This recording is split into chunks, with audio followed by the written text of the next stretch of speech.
¿Qué tal, amigas, amigos? ¿Cómo están?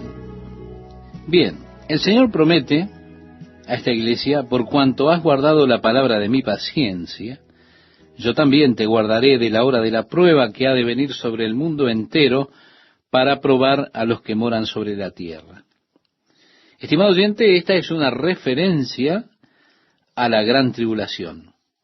Es que habrá un tiempo de gran tribulación como jamás hubo en el mundo, como jamás se ha visto antes, ni se volverá a ver alguna vez.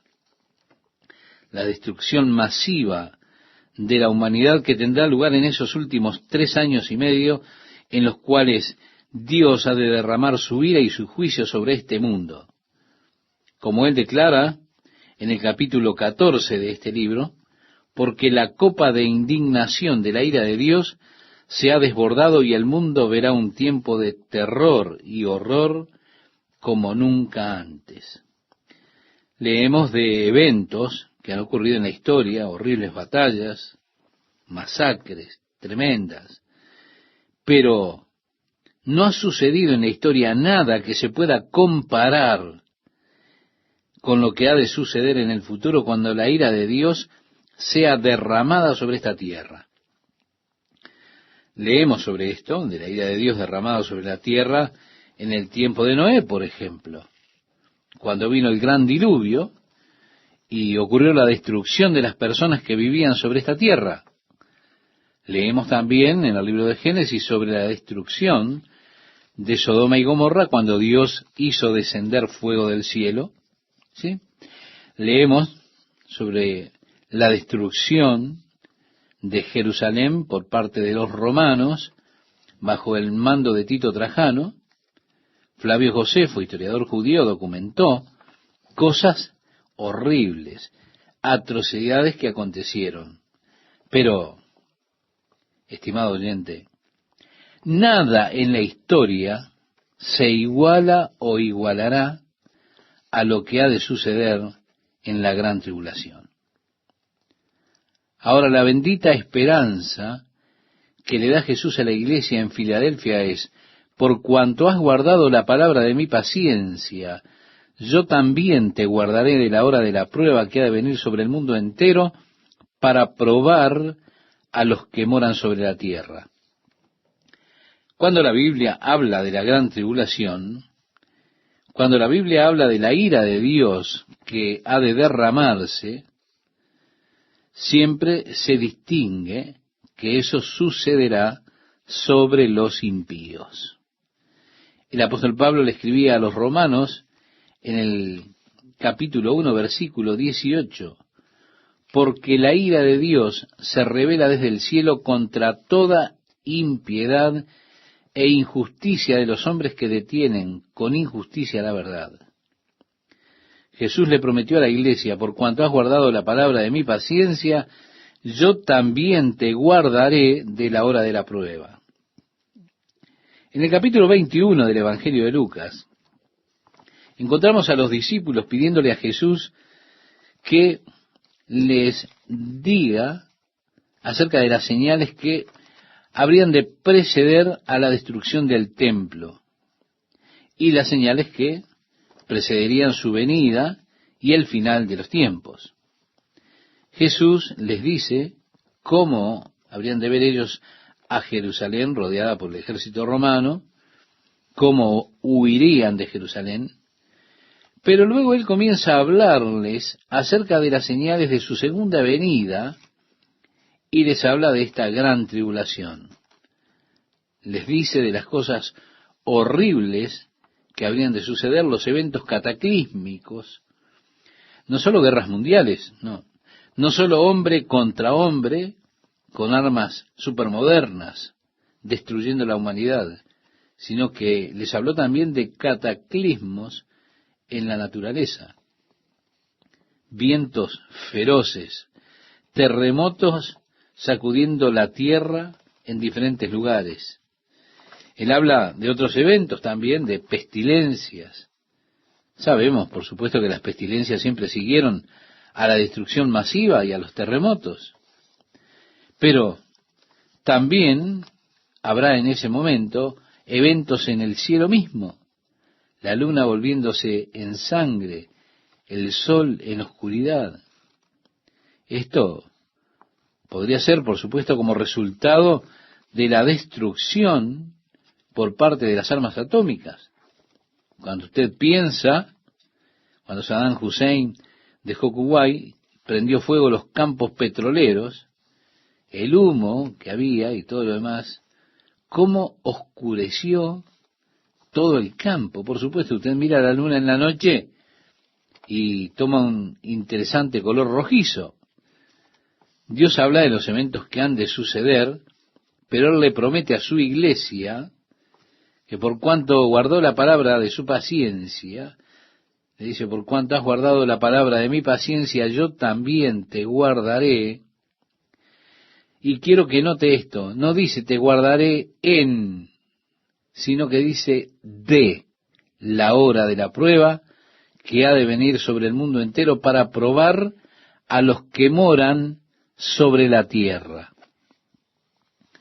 Bien, él luego dice, aquí yo vengo pronto. Esto no significa que él vendrá en un mes desde que él dijo eso. No, no. Significa que los eventos serán algo en poco tiempo o que tendrán una corta duración. El apóstol Pablo dice, escribiéndole a los Corintios en el capítulo 15 de su primera carta, versículo 51, he aquí os digo un misterio, no todos dormiremos, pero todos seremos transformados en un momento, en un abrir de ojos, a la final trompeta. Esto es pronto. Sucederá rápido, sin aviso, de un momento para el otro, en un abrir de ojos, en un parpadeo. El Señor tomará a su iglesia de esa manera. No habrá tiempo de arrepentimiento, no habrá tiempo de clamar a Dios, no habrá tiempo de reclamar su misericordia. Todo terminará antes de que uno se dé cuenta que pasó. Esto es que nos hace pensar lo importante de estar listo en ese momento. Así que recuerde, he aquí, yo vengo pronto. Retén lo que tienes para que ninguno tome tu corona. El apóstol Pablo le escribía su segunda carta a Timoteo, en el capítulo 4, versículos 7 y 8, le decía, he peleado la buena batalla, he acabado la carrera, he guardado la fe. Por lo demás, me está guardada la corona de justicia, la cual me dará el Señor juez justo en aquel día, y no solo a mí, sino también a todos los que aman su venida. Vemos, el Señor habla acerca de su venida.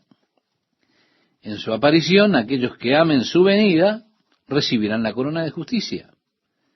Jesús decía que ninguno tome tu corona.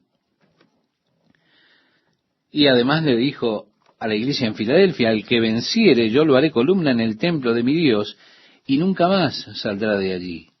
Y escribiré sobre él el nombre de mi Dios, y el nombre de la ciudad de mi Dios, la nueva Jerusalén, la cual desciende del cielo de mi Dios, y mi nombre nuevo.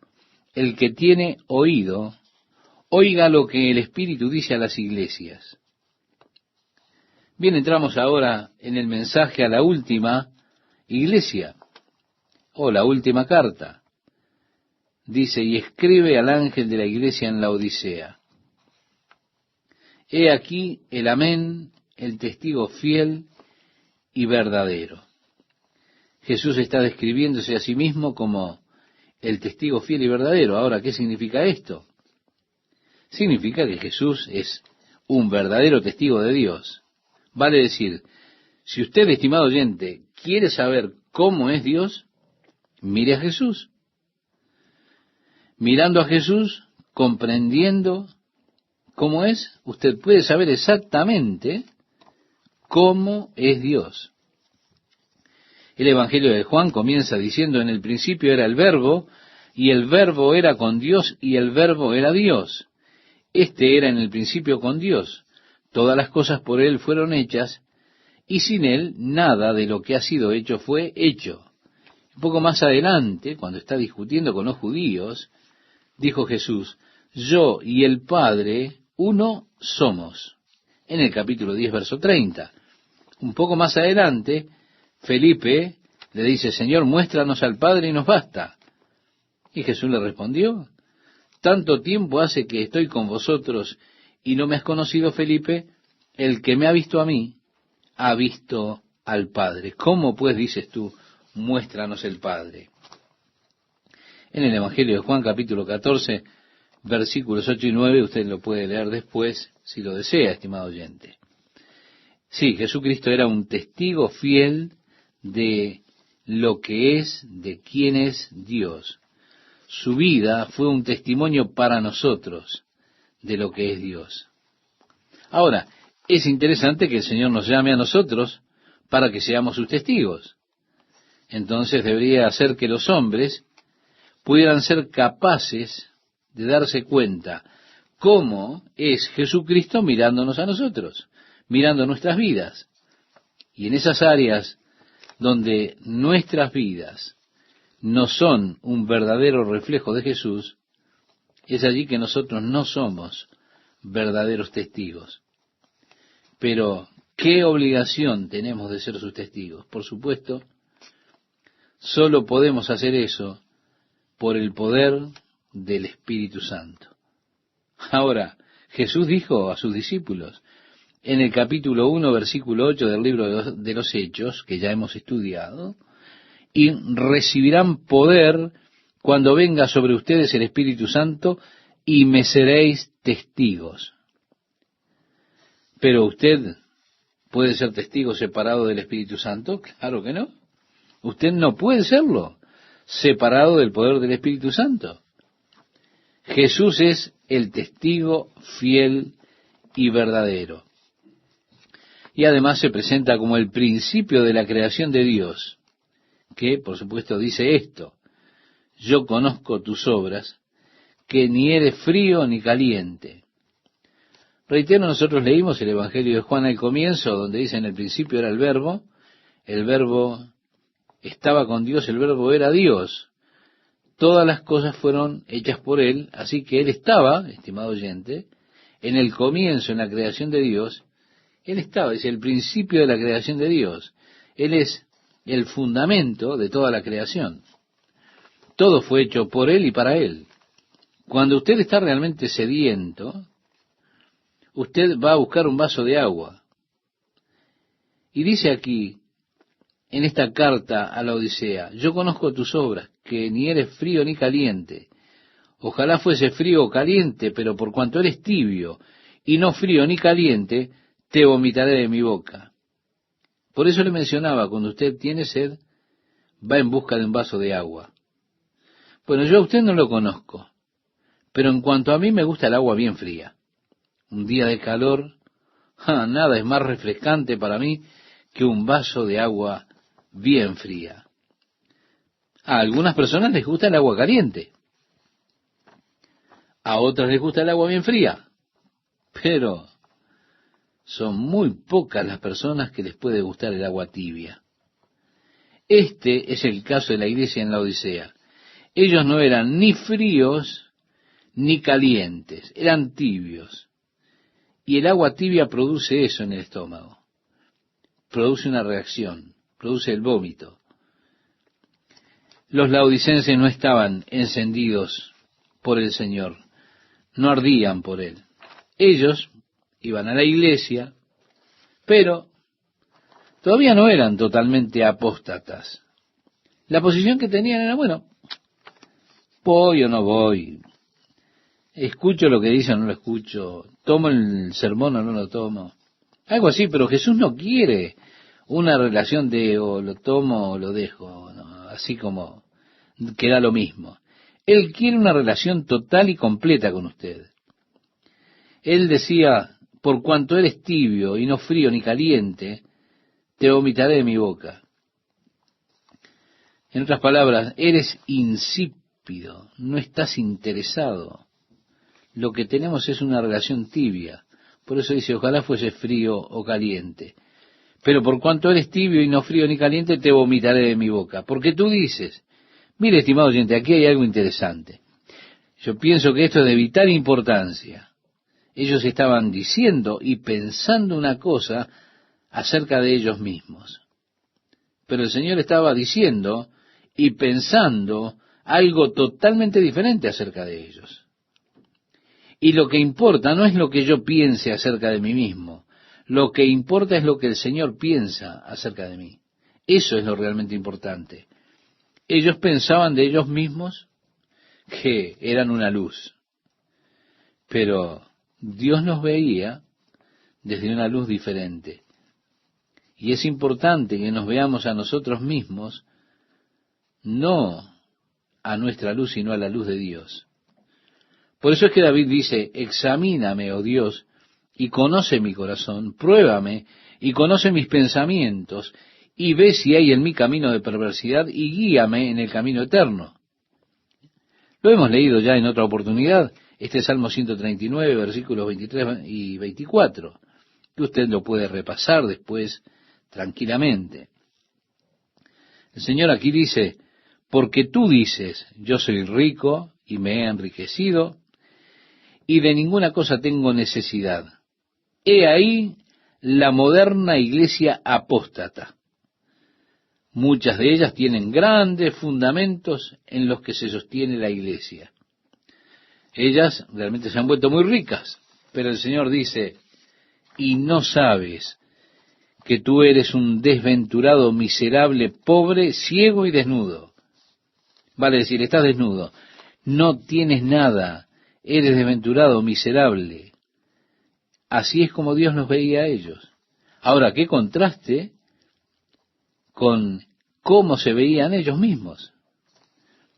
El Señor dice, por tanto yo te aconsejo que de mí compres oro refinado en fuego, para que seas rico, y vestiduras blancas para vestirte, y que no se descubra la vergüenza de tu desnudez, y unge tus ojos con colirio para que veas. Es que espiritualmente estaban ciegos. Desafortunadamente, estimado oyente, esto es lo que ocurre con muchas personas el día de hoy. Están espiritualmente ciegos. Ciegos siguiendo a líderes también ciegos. Esa es la iglesia apóstata del día de hoy. Hay muchas iglesias que han contratado pastores liberales o mujeres liberales en cuanto a la sexualidad, en cuanto a la moralidad. Hay muchas iglesias donde hay una total negación de la Biblia como palabra de Dios. Se niega la divinidad de Jesucristo. Se niega la obra expiatoria de Jesucristo. Usted se preguntará, ¿y por qué existen aún? Bueno, ellos existen porque ellos han dado grandes fortunas, hacen grandes donaciones. Ellos pueden pagar un atractivo salario y las personas están ciegas a su condición espiritual. En este punto es interesante ver que cuando una iglesia está en un estado tan trágico, tiene que oír lo que dice Jesús. Yo reprendo y castigo a todos los que amo. Sé pues celoso. La palabra celo tiene que ver con ardor. Usted ha escuchado acerca del ardor de la pasión, ¿verdad? Sé celoso, le dice el Señor, y arrepiéntete. Es que el Señor aún les ama. Los está castigando para llevarlos al arrepentimiento. En el libro de Hebreos, capítulo 12, versículos 5 y 6, dice, no menosprecies la disciplina del Señor, ni desmayes cuando eres reprendido por Él, porque el Señor al que ama disciplina. Por eso el Señor habla de castigo y los está llamando a que sean celosos y se arrepientan. Así que en un sentido más o menos llegamos aquí al final de la historia de la iglesia, con la iglesia de la Odisea. Ahora, ¿dónde encuentra usted al Señor en esta iglesia? Él está afuera, llamando a la puerta. Como dice el verso 20, he aquí yo estoy a la puerta y llamo. Si alguno oye mi voz y abre la puerta, entraré a él y cenaré con él y él conmigo. Estimado oyente, la salvación es una cuestión individual. Si alguno, dice, si alguno oye mi voz, usted no será salvo por un sistema religioso, ni por una iglesia. Usted es salvo por una experiencia personal con Jesucristo que está golpeando a la puerta de su corazón, buscando entrar en su vida, buscando comunión con usted. Por eso dice, cenaré con él. En aquella cultura, cuando alguien cenaba con otro, compartía todas las cosas con él, porque se comía tomando la comida con la mano. Así que compartía hasta los gérmenes. No solo la comida. No había tenedores, cuchillos, platos, no, nada desinfectado allí. Ellos tomaban un trozo de pan y lo pasaban, comían así la ensalada, todo con la mano. Usted sacaba un pedazo del pan, después se lo pasaba a la otra persona que estaba al lado y hacía lo mismo. A eso hace referencia. Era hecho uno con el otro, por decirlo de alguna manera. Por eso es que ellos quedaron sorprendidos cuando Jesús comió con los pecadores y publicanos. Él, porque un judío jamás comería con una persona que no fuera judía, es decir, un gentil. Jamás, nunca. Porque eso significaba volverse uno con el gentil.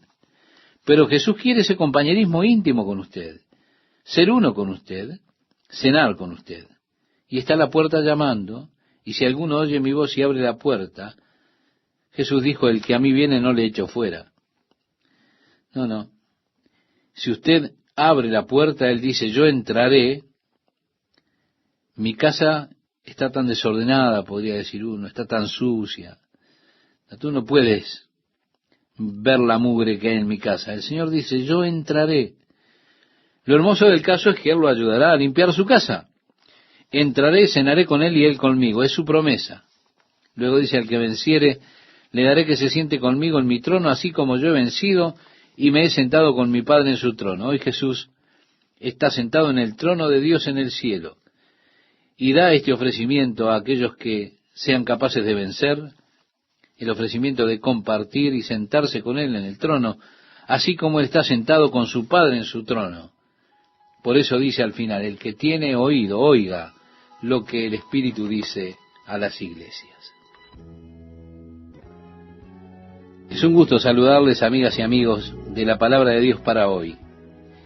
Si usted recuerda, de regreso al capítulo 1, en el versículo 19, veíamos que el libro de Apocalipsis está dividido en 3 divisiones, valga la redundancia. Escribe las cosas que has visto, es una de las divisiones. Es la visión de Jesucristo allí, caminando en medio de los candelabros de oro, sosteniendo las 7 estrellas en su mano derecha. Esa gloriosa descripción de Jesús en su gloria y poder, las cosas que has visto. La segunda división tendría que ser las cosas que son. Vale decir, el presente periodo de la historia. Usted puede decir la historia de la iglesia. ¿Por qué? Porque al entrar en el capítulo 2 y 3 tenemos una historia interesante de la iglesia, en la cual Jesús se dirige a esos 7 períodos de la historia de la iglesia. Y vamos de la historia de la iglesia, del libro de los Hechos, a la iglesia de la Odisea, del día moderno, la iglesia de los derechos del pueblo. Así tenemos entonces las cosas que son. Pero en la tercera división están las cosas que son después de estas. Ahora uno se pregunta, ¿después de qué cosas? Sin duda después de las cosas de la iglesia. Cuando la iglesia fue completada, y fue completado su ministerio en la tierra, nuestra misión en la tierra, luego uno se pregunta, ¿qué eventos han de tener lugar en la tierra después que la iglesia no esté? Así que la palabra griega que encontramos para después de estas es la palabra metatauta. Es interesante que este 4º capítulo comienza con esas palabras, con las palabras griegas metatauta, y nos muestra que estamos entrando a la tercera sección del libro, las cosas que tendrán lugar después de las cosas de la iglesia. Así que estamos entrando ahora ya en eventos futuros. La historia de la iglesia se completa y nos hemos de mover para ver qué pasará después que la iglesia haya concluido su ministerio después de estas cosas. Comienza el capítulo 4 diciendo, después de esto miré, eso lo dijo Juan, y he aquí una puerta abierta en el cielo, y la primera voz que oí, como de trompeta hablando conmigo, dijo, sube acá, y yo te mostraré las cosas que sucederán después de estas. Así que tenemos una repetición después de esto, después de estas cosas. Al principio y al final de este versículo, eso indica, hace pensar que el Señor está llamando la atención a eso repitiéndolo dos veces. Si nos movemos más allá de la historia de la iglesia para ver qué es lo que sucederá después que la iglesia finalizó su testimonio sobre la tierra. Juan mira y observa una puerta abierta en los cielos, una voz como de trompeta diciéndole, sube acá. Creo que esto es algo que tiene que ver con el rapto de la iglesia. Tiene lugar cuando el ministerio, el testimonio de la iglesia se haya completado. Estará abierta la puerta en el cielo, y el Señor mismo, con voz de mando, con voz de arcángel y con trompeta de Dios, descenderá del cielo. Los muertos en Cristo resucitarán primero, luego nosotros los que vivimos, los que hayamos quedado, seremos arrebatados juntamente con ellos en las nubes, para recibir al Señor en el aire, y así estaremos siempre con el Señor, le decía Pablo a los tesalonicenses en la primera carta, capítulo 4, y versos 16 y 17. El apóstol Pablo está escribiendo acerca de esto en 1 Corintios capítulo 15, cuando decía, he aquí os digo un misterio. No todos dormiremos, pero todos seremos transformados en un momento, en un abrir de ojos a la final trompeta. Y así tenemos entonces este pasaje que nos habla también de ese evento. En la primera carta de Pablo a los tesalonicenses se define esto como trompeta de Dios. Y aquí, en el libro de Apocalipsis, capítulo 4, Juan escucha la voz como de trompeta, que le dice, sube acá, y yo te mostraré las cosas que sucederán después de estas. Algunas personas dicen, bueno, la palabra rapto no está en la Biblia. Muchas palabras, estimado oyente, del castellano provienen del latín. Muchas vienen del griego. Hay muchas palabras que cuando usted las toma del latín, encontramos una palabra castellana que suena como ella. Por ejemplo, usted tiene en latín la palabra agrícola, que significa granjero. Tiene la palabra en español agricultura. Sí, habla de un granjero, la agricultura agrícola, y muchas de nuestras palabras son adaptaciones del latín o del griego. Es así que la versión de la Biblia, Reina Valera, es la traducción del griego.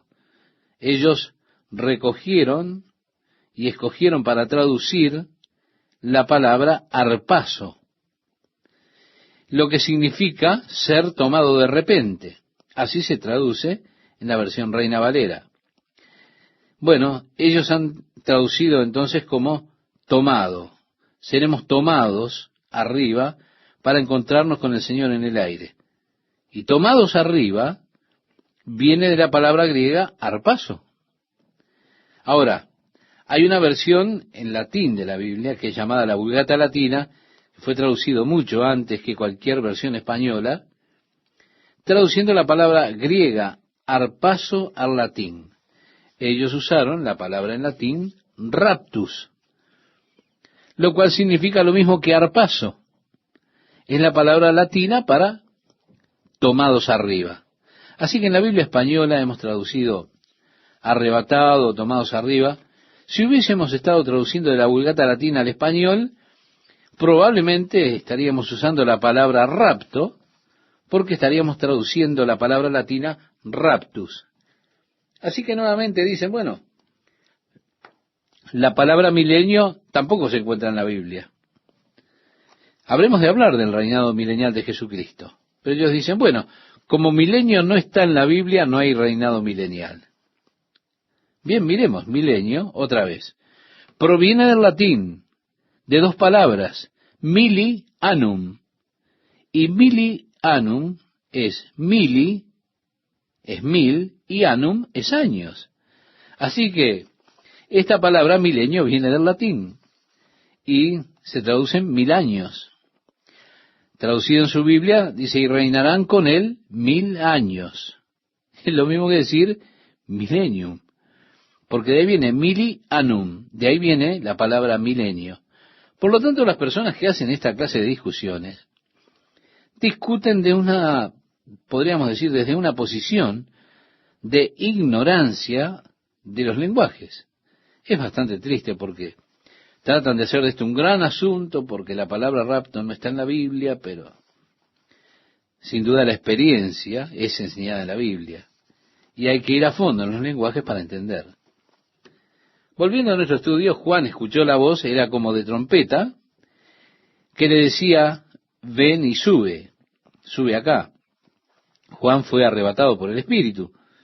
Y cuando la iglesia sea llevada, será llevada por el Espíritu para encontrarse con el Señor en el aire y así estaremos para siempre con Él. Bien, allí Jesús le dice, te mostraré las cosas que sucederán después de estas. Ahora vamos al futuro para entrar en Él. Dice Juan, y al instante yo estaba en el Espíritu, y he aquí un trono establecido en el cielo, y en el trono uno sentado. Y el aspecto del que estaba sentado era semejante a piedra de jaspe y de cornalina, y había alrededor del trono un arco iris semejante en aspecto a la esmeralda.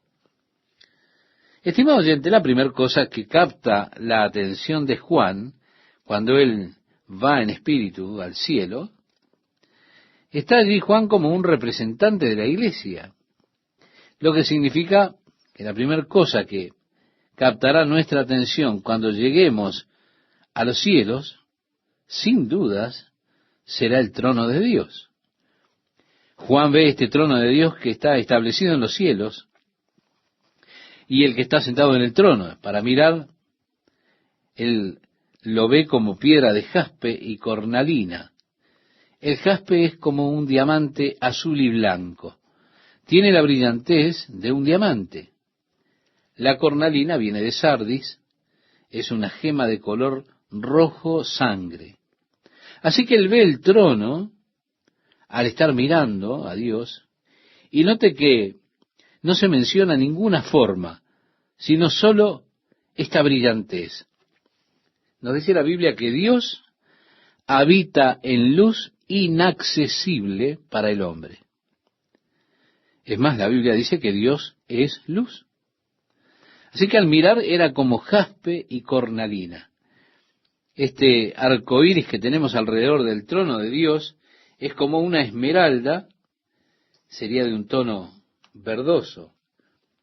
Y así tenemos también ahora alrededor del trono 24 tronos. Es decir, hay tronos menores. Luego dice, y vi sentados en los tronos a 24 ancianos vestidos de ropas blancas, con coronas de oro en sus cabezas. Bien, hay muchos que creen que estos 24 ancianos son representativos de la iglesia. J. Vernon McGee toma esa posición acerca de que hay 24 apóstoles, así que él cree que estos 24 tronos son representativos de la iglesia. Son los ancianos que representan la iglesia. Hay dificultades con eso en tanto que Juan es instruido por los ancianos muchas veces en cuanto a los eventos de los que no está totalmente consciente acerca de lo que está sucediendo, y esto es explicado para él por un anciano. Hay otros, como William Newell y Cisse, que creen que estos 24 ancianos son un orden de seres angelicales. Ahora, hay muchos otros de los seres angelicales, la Biblia habla de varios órdenes, pero exactamente quiénes son los 24 ancianos no está claro. Los vemos, sí, sentados sobre estos tronos, con sus coronas de oro sobre sus cabezas. Y dice además, y del trono salían relámpagos, y truenos y voces, y delante del trono ardían 7 lámparas de fuego, las cuales son los 7 espíritus de Dios. Como vimos, los 7 espíritus, lo hemos visto en los capítulos previos, en esa oportunidad cuando veíamos los 7 espíritus, indicábamos al capítulo 11 de Isaías, en esa profecía que tenemos en cuanto a Jesucristo y la séptuple obra del Espíritu Santo en su vida. El espíritu de sabiduría, entendimiento, en fin, esa obra séptuple del Espíritu Santo en la vida de Jesús, los cuales son los 7 espíritus, o las 7, podríamos decir, los 7 significa la obra completa. El número 7 habla precisamente de perfección, de plenitud del Espíritu de Dios en Jesucristo. Y delante del trono había como un mar de vidrio semejante al cristal, y junto al trono y alrededor del trono 4 seres vivientes, llenos de ojos delante y detrás. Bien, estas son criaturas vivientes que están allí en medio del trono y cerca del trono. Juan nos dice, el primer ser viviente era semejante a un león, el segundo era semejante a un becerro, el tercero tenía rostro como de hombre, y el cuarto era semejante a un águila volando. Bueno, muchos ven en esto las 4 caras, por decirlo de alguna manera, con que es presentado Jesús en los evangelios. En el Evangelio de Mateo, Jesús es presentado como el león de la tribu de Judá. En el Evangelio de Marcos, en cambio, se presenta a Jesús como el siervo, como el buey que trabaja. En el Evangelio de Lucas lo vemos presentado como el hombre, la humanidad de Jesús, la cara humana, por decirlo así. Y en el cuarto Evangelio, que es el Evangelio de Juan, podemos decir que presenta a Jesús como el águila volante, el gobernante, la divinidad de Cristo, el aspecto divino de la naturaleza de Jesús.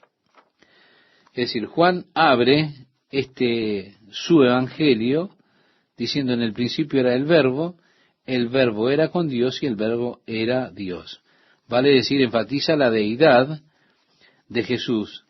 Es la faceta de un águila, en este caso.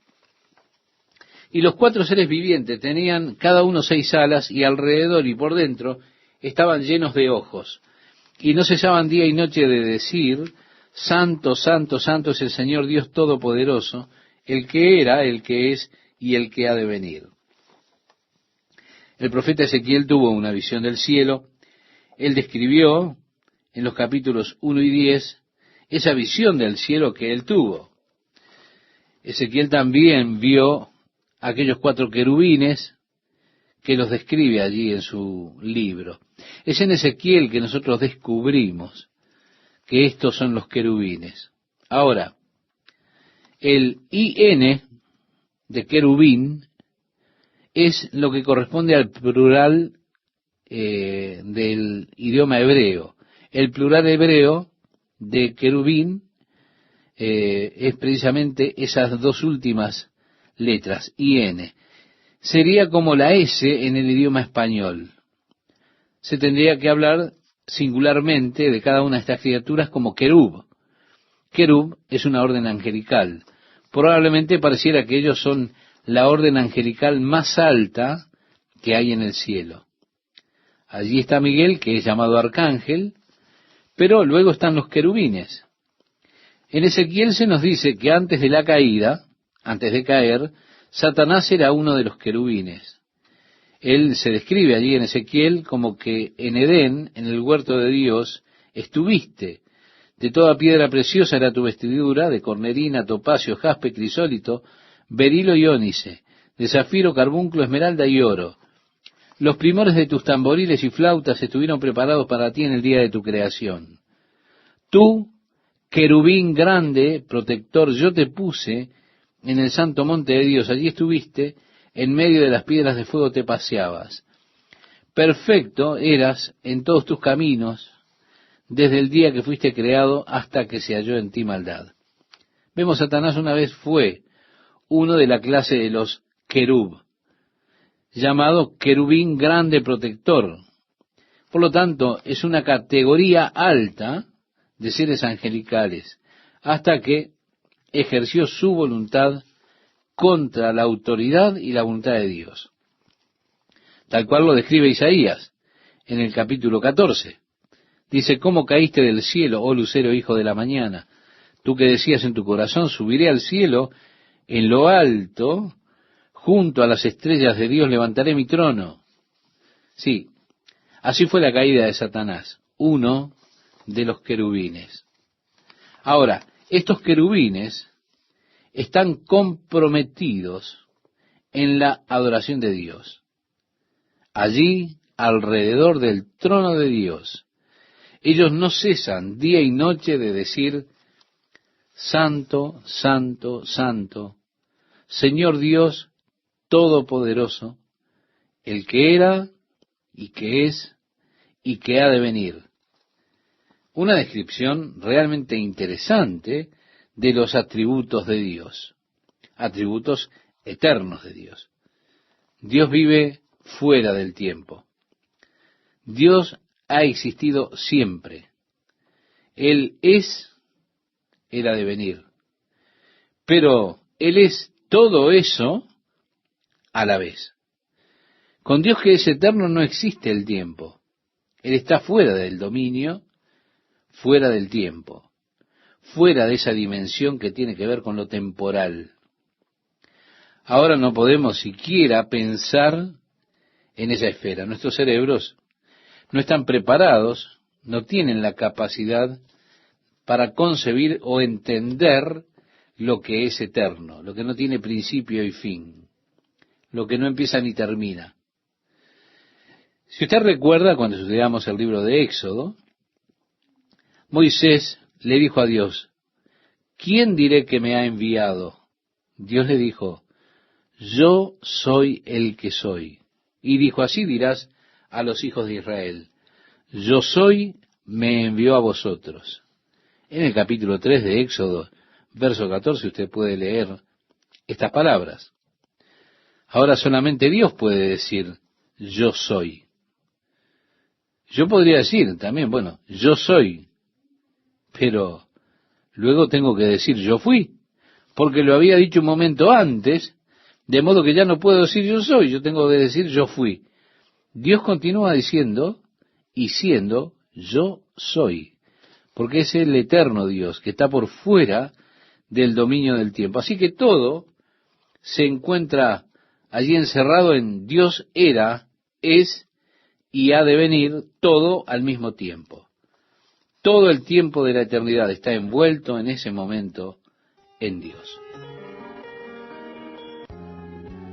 ¿Cómo están, amigas y amigos?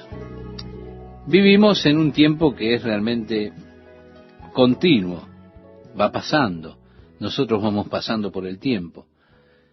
Y como dije ya en otra oportunidad, es imposible para nosotros pensar de otra manera que no sea de acuerdo al tiempo continuo, al tiempo que vivimos. No estamos preparados para pensar de una manera distinta que aquello que es espacio y tiempo.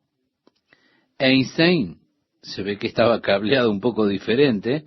Él desarrolló esa teoría de la relatividad diciendo que el tiempo era relativo a la velocidad. Y esta es su ilustración de eso.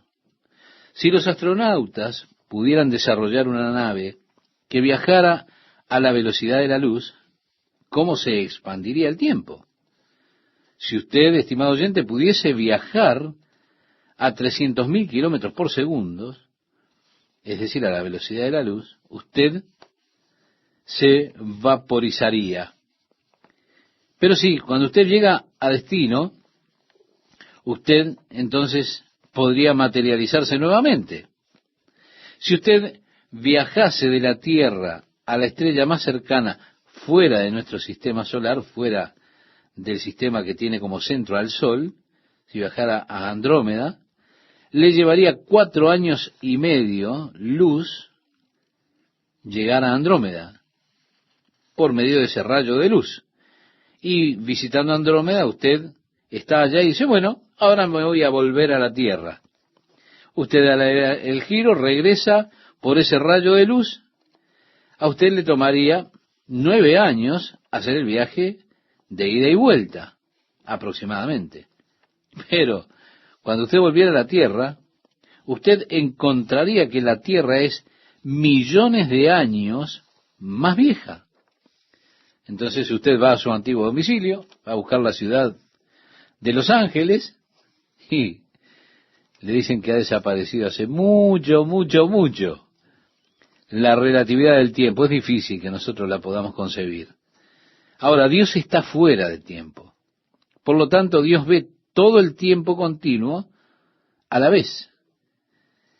Yo pienso en términos de comienzo y fin, de nacimiento y muerte. Todos nosotros pensamos de esa manera. Es lo que llamamos en el tiempo continuo, ayer, hoy, mañana. No podemos divorciar nuestra mente de eso. Hablamos del último mes, del próximo mes, el año pasado, el próximo año. Estamos atados a este concepto de tiempo y no podemos realmente liberarnos de esa forma de pensar. Por eso tratar de ilustrar es difícil. Pero digamos que decidimos ir al desfile de las rosas. Y entonces conseguimos nuestros tickets.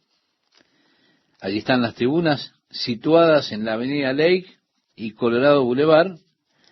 Así que ya hemos reservado el estacionamiento, tenemos nuestros lugares en las tribunas, de manera que no estamos muy preocupados acerca de ver el desfile. Y bueno, llegamos allí, todavía está oscuro, está frío. Nosotros nos vestimos para un día caluroso, tomamos el programa y miramos los carros alegóricos que van a salir en orden, varias bandas, grupos ecuestres, todo lo demás. Y allí estamos estudiando todo el desfile y este habrá de ser un gran día y esto es lo que ocurrirá. Así que estamos allí sentados esperando. Finalmente, escuchamos alguna de las bandas y empezamos a estirarnos para mirar hacia el Boulevard Colorado, hacia Orange Grove. Y vemos esa banda que viene marchando calle abajo, pero enfrente de esta hay 2 hombres caminando con una gran pancarta que dice Desfile de las Rosas y Grand Marshal. Así que allí vemos a Matt Dillon, que está sentado en su convertible, saludando de un lado al otro.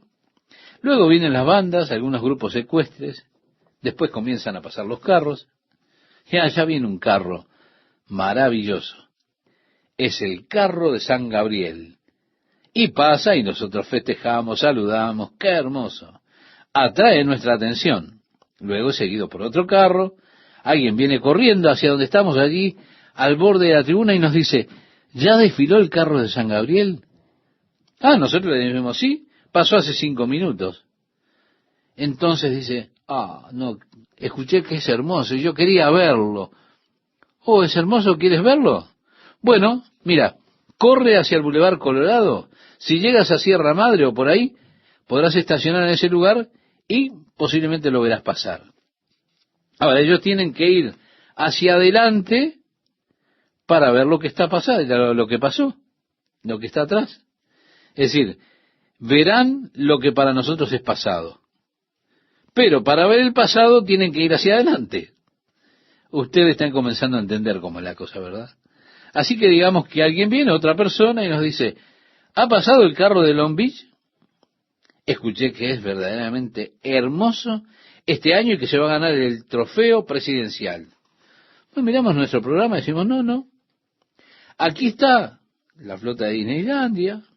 Esto significa que estaría pasando por aquí en 5 minutos.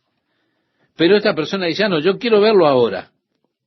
Bueno, entonces va a tener que irse de regreso hasta la esquina Orange Grove y Boulevard Colorado, y al tiempo en que llegue ahí, entonces, cuando usted llegue a ese lugar, estará entrando en el Boulevard Colorado. Así que si usted regresa, usted podrá ver lo que está adelante. ¿Se da cuenta? Usted podrá ver el futuro regresando atrás. Esto es porque estamos sentados aquí en esta esquina, el tiempo se mueve al pasado. Estamos mirándolo cuando se mueve al pasado. Es una progresión. Nos estamos moviendo entonces al pasado. Miramos esto moverse en pasado porque estamos en este punto fijo.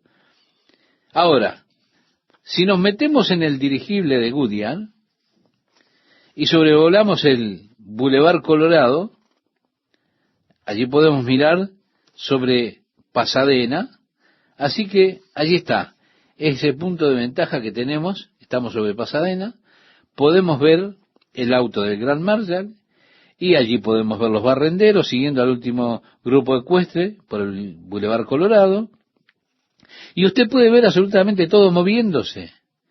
Y desde allá usted dice, ya está el carro de San Gabriel, y el carro de Long Beach, y el carro de Disney. Usted puede verlo todo, porque se está moviendo mirando hacia abajo. Entonces puede ver toda la progresión. Pensemos, Dios fuera del tiempo mira y ve toda la historia del hombre de un vistazo. Y al ir hacia atrás de nuestros puntos fijos, y la progresión va hacia el pasado, pero Dios está viendo todo de un vistazo. Él está viendo a Adán allí en el jardín de Edén, el momento cuando dijo, no, Adán, no lo hagas. ¿Y qué quiere que le diga, estimado oyente? Le dije que no podemos entenderlo, pero podemos tener algunos vistazos aquí y allá para tratar de comprender. Isaías también tuvo una visión del cielo que registra en el capítulo 6 de su libro. Él dijo, en el año que murió el rey Usías, vi yo al Señor sentado sobre un trono alto y sublime, y sus faldas llenaban el templo. Entonces dije, ay de mí que soy muerto, porque siendo hombre inmundo de labios, y habitando en medio de pueblo que tiene labios inmundos, han visto mis ojos al Rey, Jehová de los ejércitos. Y él vio los serafines que tenían 6 alas, con 2 cubrían su rostro, con 2 volaban y demás, y uno tomó una brasa del altar y la puso en sus labios, y entonces él allí describe a los serafines. Ahora, ¿por qué la descripción de los serafines y los querubines es tan similar? Muchos de los escolásticos bíblicos creen que serafín y querubín son 2 nombres para mostrar la variante en grados angelicales, grados que son de las órdenes más altas. Diríamos, los querubines son la orden más alta. Ellos están allí en el trono de Dios declarando la santidad de Dios. Si vamos a Génesis, por ejemplo, la primera mención que tenemos de los querubines, aparece allí cuando Adán pecó y fue echado por Dios del jardín de Edén. Dios puso un querubín para cuidar el jardín, la entrada al jardín, para prohibir que el hombre volviera a entrar al jardín. Es la primera mención que tenemos. Pero guardando en el cielo podemos ver la santidad de Dios cuando ellos declaran, Santo, Santo, Santo, Señor Dios Todopoderoso, el que es, que era y que ha de venir. Y el verso 9 dice, y siempre que aquellos seres vivientes dan gloria y honra y acción de gracias al que está sentado en el trono, al que vive por los siglos de los siglos, en la adoración que tiene lugar allí, los 24 ancianos se postran delante del que está sentado en el trono y adoran al que vive por los siglos de los siglos y echan sus coronas delante del trono diciendo, quiero que usted recuerde, estimado oyente, que allí tienen 24 tronos menores, que tienen coronas de oro sobre sus cabezas, y en respuesta a la adoración de los querubines, ellos caen sobre sus rostros, toman sus coronas y las echan allí delante del trono de Dios, al responder a la adoración de los querubines. Dice, diciendo, Señor, digno eres de recibir la gloria y la honra y el poder, porque tú creaste todas las cosas, y por tu voluntad tienen ser y existen. En el capítulo 1, versículo 1 de la Biblia, en Génesis, leemos, en el principio creó Dios los cielos y la tierra. Sí, una y otra vez la Biblia declara que Dios es el creador, el originador, por llamarlo así. El autoexistente Dios es el único que creó los cielos y la tierra. En el idioma hebreo, la palabra que se utiliza es bará. Es una palabra hebrea muy interesante. Significa traer a existir o hacer algo de la nada. Usted se da cuenta, los físicos comienzan todas sus teorías, algunos con una aglomeración muy apretada, pequeña, como de un puñado de átomos, que de repente explotó y de allí salió el vasto universo con una gran explosión. Bueno, eso no es regresar al inicio. Uno se puede preguntar, ¿y de dónde salió esa aglomeración de átomos? Compactada, de forma apretada, sí, ¿de dónde provino? ¿Qué es lo que quiero decir? Eso no es el comienzo de algo. Está ese puñado de átomos, pero aquí habla en el principio Dios.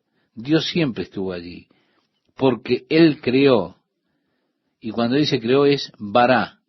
Él hizo algo de la nada, fuera de la nada, no existía nada. Alguien preguntó, ¿qué es la nada? La nada es la ausencia de todo. Trajo a existencia Dios de la nada el universo. Si hay otra palabra hebrea que es empleada aquí en el primer capítulo de Génesis, y esa es la palabra hebrea asa. ¿Qué significa? Significa ensamblar materiales existentes. Es lo que el hombre puede hacer. El hombre puede hacer eso, ensamblar materiales existentes. No podemos crear, por ejemplo, no podemos crear un púlpito. No, podemos hacer un edificio, pero tenemos que comenzar con materiales existentes.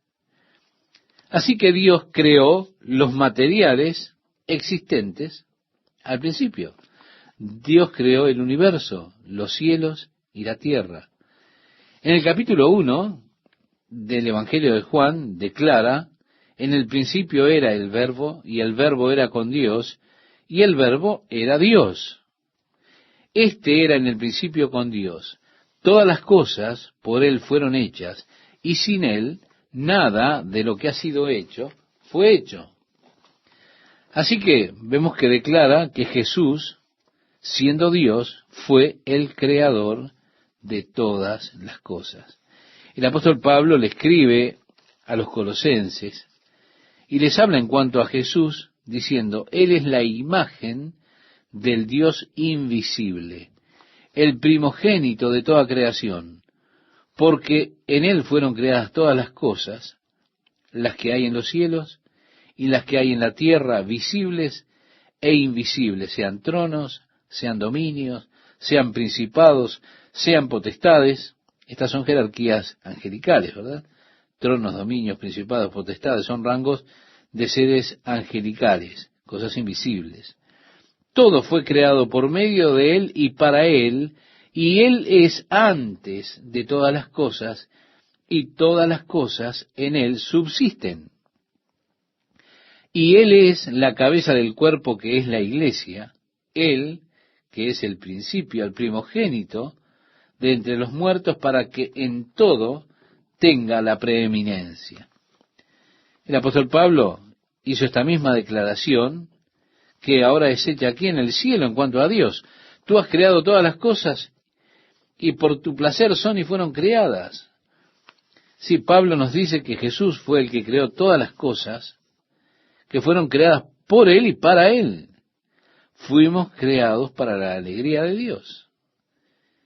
Esta base, este fundamento, usted no puede salir de allí. Usted puede discutir, pero no podrá escapar de esa verdad. Usted fue creado para la alegría de Dios. Es por eso, estimado amigo, estimada amiga, por lo que usted existe. Existe para traerle a Dios alegría cuando usted viene a una relación significativa y de amor con Dios.